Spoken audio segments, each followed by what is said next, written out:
தனி நாடாக அங்கீகரித்த England, Canada, Australia ஆகிய நாடுகளுக்கு பாலஸ்தீன அரசு நன்றி தெரிவித்துள்ளது.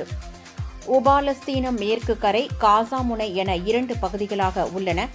இதில் காசா முனை ஹமாஸ் குழுவினரும், மேற்கு கரையை முகமது அப்பாஸ் தலைமையிலான பாலஸ்தீன அரசும் நிர்வகித்து வருகின்றன.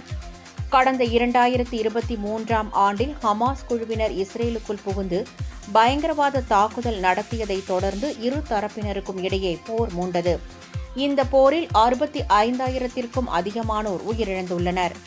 ஏற்கனவே பாலஸ்தீனத்தை தனி நாடாக 140ற்கும் மேற்பட்ட நாடுகள் அங்கீகரித்துள்ளன. அமெரிக்கா உள்ளிட்ட சில மேற்கத்திய நாடுகள் பாலஸ்தீனத்தை அங்கீகரிக்கவில்லை. இந்த நிலையில் பாலஸ்தீனத்தை தனி நாடாக அங்கீகரித்து இங்கிலாந்து, கனடா, ஆஸ்திரேலியா ஆகிய நாடுகள் அறிவித்துள்ளன. தங்களை தனி நாடாக அங்கீகரித்ததற்காக இங்கிலாந்து, கனடா, ஆஸ்திரேலியா நாடுகளுக்கு பாலஸ்தீன அரசு நன்றி தெரிவித்துள்ளது.